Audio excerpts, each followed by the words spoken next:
Just to introduce Dr. Seshadri, like I said, if you talk about mental health in India, he is one of the first names that come up. He is the Senior Professor, Department of Child and Adolescent Psychiatry, and Associate Dean of Behavioral Sciences at NIMHANS, one of the most leading mental health institute in the country. So apart from this work, he's also very actively engaged on issues of developmental disabilities, juvenile justice, violence, trauma, abuse, children in difficult circumstances. In short, just the person that we need to listen to at this point, to guide us more in this area of work. So over to you, Dr. Seshadri. Thank you very much, Saji, for this generous invitation. Greetings, friends, on the occasion of World Mental Health Day 2020. Greater investment, greater access. I have some opening issues to share with you. Friends, mental health is a ticking time bomb. And COVID has only accentuated the seriousness with which we have to address this issue. Secondly, let us understand that COVID has a disproportionate impact on the more vulnerable populations. Third, look at what COVID has done in terms of the changes that it has caused in our internal and our external ecologies. Let's look at it from the perspective of children and adolescents. Loss of routine, loss of structure, loss of predictability, loss of educational opportunities, loss of social spaces, loss of peer interaction, and loss of play. Much as online has come to stay, what does this loss of ecology actually do to children's lives and adolescents' lives? What does it do to children with special needs?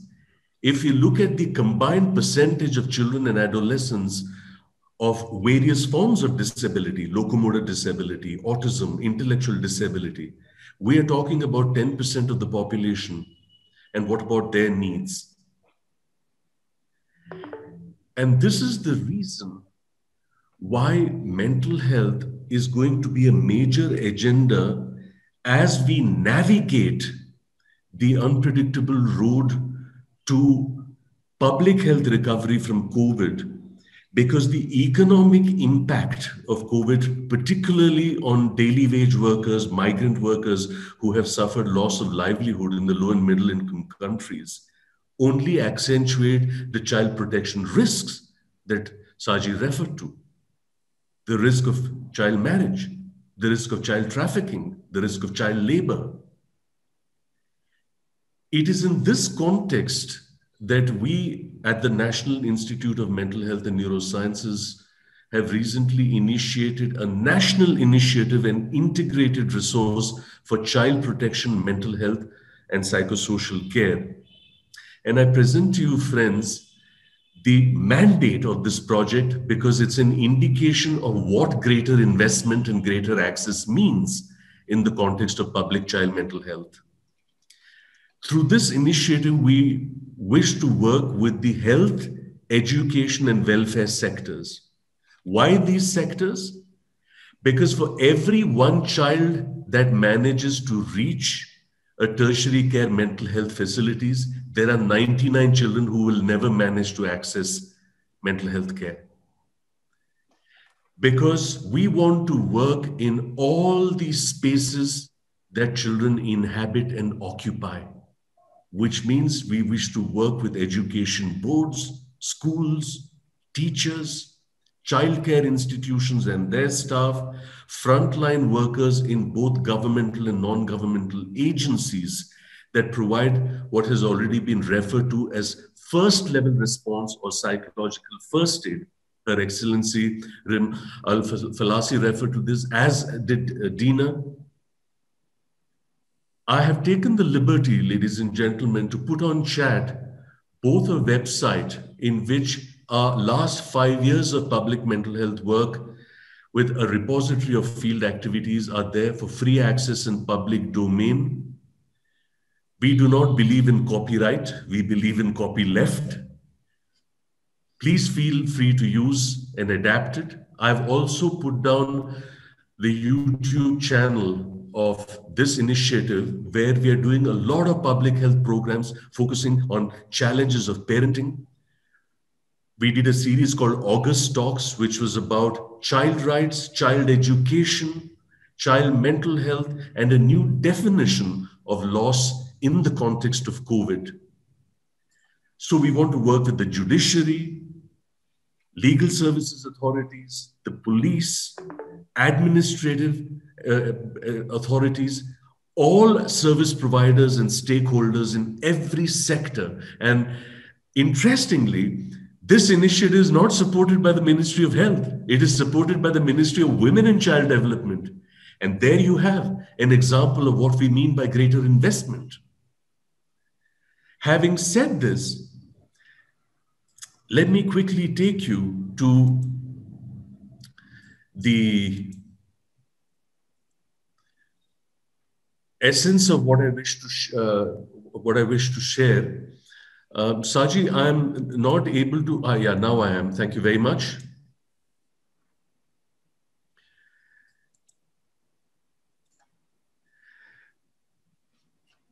If you look at the UNICEF report and look at the parents' report on children's difficulties during COVID, of course, this is data from Europe.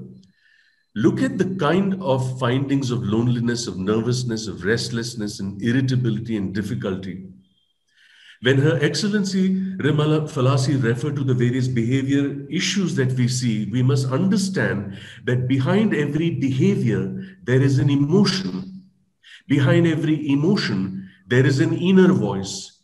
Behind every inner voice, there is an experience. And behind every experience, there is a context.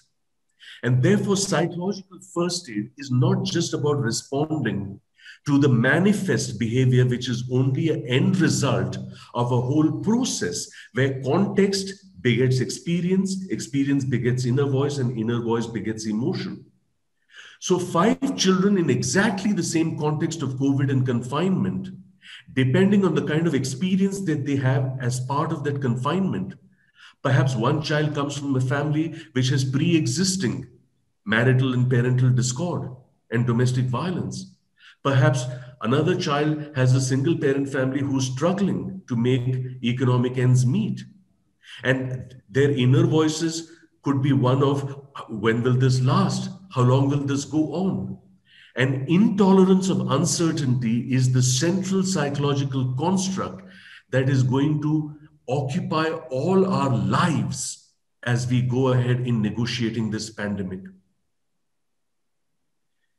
If the inner voice is one of, this is hopeless, it will not last, the emotion is one of fear and anxiety, and the behavior is one of withdrawal.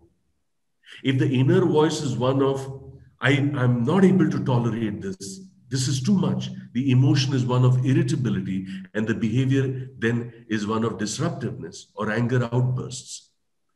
And psychological first aid, therefore, has to negotiate this entire journey between context, experience, inner voice, emotion, and behavior. Having said this, we started a helpline, and just look at the figures only in the first month of the lockdown in April. Nearly 7,000 calls pertaining only to issues dealing with children and adolescents. So this is the kind of magnitude that we are talking about and the kind of responsibility we have to create and generate greater investment and greater access in child mental health. Finally, I'd like to share with you the kind of pathways to vulnerability as it affects children and adolescents. Please glance, friends, at the underlying causes. If you look at emotional factors like parental discord, domestic violence, abuse at home, punitive parenting, or experiences of loss and death, all of which have been referred to by Her Excellency and by Dina Asaf, Look at deprivation and neglect in low and middle income countries and the lack of early stimulation and growth opportunities, particularly its impact on children with special needs, educational issues and learning difficulties, experiences of corporal punishment and bullying, again, something that Her Excellency referred to, life skills deficits, peer influence, substance use, child labor, and pre-existing neurodevelopmental issues such as anxiety, depression, attention deficit hyperactivity. Now, if these are underlying causes, they generate immediate causes such as emotional dysregulation. We know that children exposed to chronic trauma have neuroregulatory problems, both in terms of anxiety and anger. There are developmental delays, school dropout, limited ability to process and solve problems, inability to contend with peer pressures with refusal, negotiation, and assertive skills, and engagement in antisocial behaviors, experiences of neglect and loss of attachment relationships, and social skills deficit, all of which only increase the protection risks and psychosocial issues and mental health problems. Now, this is the framework that we need to keep in mind in generating public child mental health approaches to handle both pre-existing agenda of child and adolescent mental health, as well as new agendas that are imposed on us because of COVID. Finally, friends, greater investment means we work with service institutions that children routinely use and attend. These are not just mental health institutions, these are childcare institutions, these are schools, and these are public spaces that children inhabit and occupy. Greater investment in training and capacity building of field workers, frontline service providers, greater investment in government systems for care and protection and greater investment in secondary, tertiary mental health care facilities to scale up the training in child mental health interventions, and greater investment in legal systems in judiciary and other stakeholders in the government. What does this mean for children? Look at the categories of children we are talking about. Children in conflict with the law, children with chronic illness, children from dysfunctional families, school children, children with gender and sexuality vulnerabilities, young children, orphaned and abandoned children, children with disability, and children from child labor and sex trafficking locations, and indeed the large group of children and adolescents who exist out there who have been impacted by the COVID. Friends, this is the time to act, otherwise the time bomb is likely to explode. Thank you very much for your attention. And let me get out of slide share. Thank you, Saji, for this opportunity. Over to you. Thank you, Dr. Seshadri. Thank you very much for joining us. And I think you have clearly shown through your presentation and your introduction how mental health is just not about mental health system, but it's also about what we do, in all the sectoral interventions, and especially when it comes to children vulnerable settings, So some of those vulnerabilities varies from place to place, but, even in a place like UAE, with increasing exposure to online presence, how that could be impacting on children's well-being. The thing that you spoke about in terms of engagement, play, peer support, all that I think is coming up in a big way. So I think this is a conversation that would not stop here, especially as UNICEF and other actors, as we seek to see complementarities between the mental health domain and the other sectoral interventions, say in child protection. I think there's a lot more discussions to follow. So thank you very much for your insights. It's been very, very inspiring, and I think, we look forward to more interaction.